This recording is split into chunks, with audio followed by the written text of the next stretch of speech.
Ito naman mga bossing ko, ang isa sa mga pinakapaborito kong pampaswerte. Ito pa mga bossing ko ay ang asin. Ang asin mga bossing ko ay mabisang pang-cleansing ng kapaligiran ng ating tahanan at maging ang ating negosyo.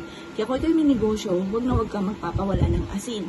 Baka sabihin ninyo, ayan, ayoko ng ganyan kasi maalat yan. Naku mga bossing ko, yung alat talaga mga bossing ko ang humihigop ng mga negatibong enerhiya. At ayon sa Punsoy, ito po mga bossing ko ang isa sa mga number 1 na ginagamit na pantaboy ng mga negative at ganoon din po mga bossing ko ang pang-attract ng positive. Mas mainam na meron kang ganito mga bossing ko. Yung murahing asin lang ang inyo pong bibilin mga bossing. Kasi ang asin mga bossing ko na mahal ay baka mapaaray pa ang inyo pong bulsa dahil mahal po ito yung mga iodized. Pero kahit mga simpleng asin lamang, okay na po yan at napakaswerte na po niyan mga bossing. Ngayon po mga bossing, ito yung ating asin. Sa unang sabakan mga bossing ko, kahit mainit ngayon mga bossing ko, yan po mga bossing ko ay matutunaw, lalo-lalo na't marami po yan nahigop na negatibong enerhiya. Pero mga bossing ko, pinagtiyagaan ko po ito mga bossing ko dahil mumurahin lang naman ang aking ginamit. Yung mga nabibilang sa baketa mga bossing, yung 20 pesos ang takal, 10 piso at 50. Napakarami na po nun mga bossing. Ngayon pa mga bossing, ito lang naman ang aking ginagamit, yung mga mumurahin lamang pero napaka-epektibo. Gawin niyo po ito mga bossing ko, pagtiyagaan lang niyo lamang. Kapag po ito'y natunaw, ang ibig sabihin, maraming mga negatibo na nahigop po siya. Pero dahil pinagtiyagaan ko nga po siya mga bossing ko, ito kahit bawat taon mga bossing ko ay hindi talaga siya natutunaw. Tumitigas lang yung ibabaw mga bossing ko ng asin. Pero okay lamang po yun, huwag lamang matutunaw. Kasi pag natunaw, yun nga, marami mga kamalasan siya na nahigop. Kaya huwag yun ang pagsayangan pa.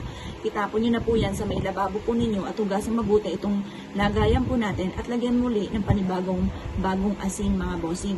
Ngayon po mga bossing ko, ang asin mga bossing ko ay marami na akong patotoo na sinuwerte dito at isa na rin po ako dyan, hindi na ako magtuturo at napakaswerte nito mga bossing. Ngayon po mga bossing ko, tatambalan po natin ito ng perpektong kombinasyon na luya. At ganoon din po mga bossing ko ng bawang at tatambalin din natin ito mga bossing ko ng dahon ng laurel at ng bawang. Ganyan lamang po inyo pong gagawin. Perpektong sangkap mga bossing ko para sa pagluluto. Charot, hindi pa mga bossing. Bukod sa napakasarap kapag hinaluan natin ng mga ganitong sangkap ang ating niluluto, ito po ay pasasarapan din ang buhay po natin. Ang buhay po natin, kung ikaw po ay napakamasalimuot, ang buhay ninyo sa ngayon at ang dami mga pagsubok na pinagdadaanan, gamitan nyo po ito mga bossing ko ng ganitong mga pamamaraan. Simple at napaka-epektibo po nito. Pumunta ka po mga bossing ko sa aming tahanan at makakakita ka ng ganito sa aming hapagkainan. Marami na ako mga bossing na pumasyal sa amin na iyan po ang nakikita. At tunay naman na napakaswerte mga bossing. At lalo ko sinisipagan at nagtsatsaga talaga ako. Kasi wala naman pong isang click lamang ikaw po ay may pera na. Talagang magtsatsaga ka. At kahit pag ikaw ay meron na, kailangan kayod pa rin ang kayod mga bossing. Huwag kang titigil. Ngayon pa mga bossing ko, ganon mga bossing ko para matupad kaagad ang mga pinapangarap. Gamitin natin ang mga gatong mga pamamaraan. Ito po mga bossing ko, ang bawang ay isa sa mga blockbuster at pinaniniwalaan na napakaswerte. Yan po ay hihigop ng mga positibo at magtataboy ng mga negatibo. Ang dahon ng laurel ay for only wishes mga bossing.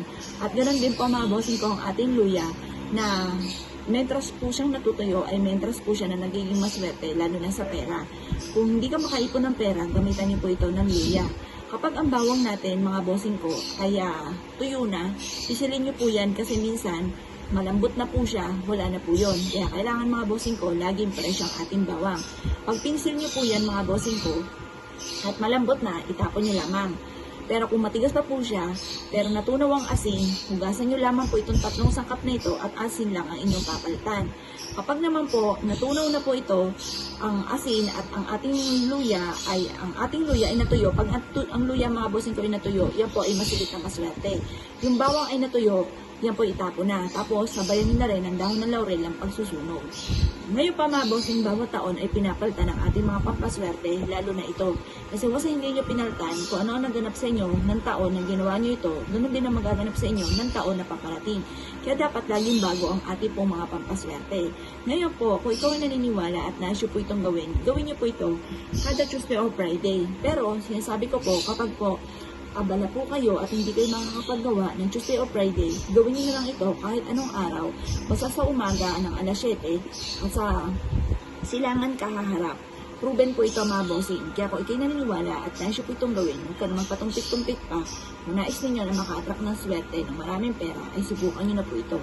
Kaya kung ikay naniniwala at nais po itong gawin, good luck po sa inyo po lahat.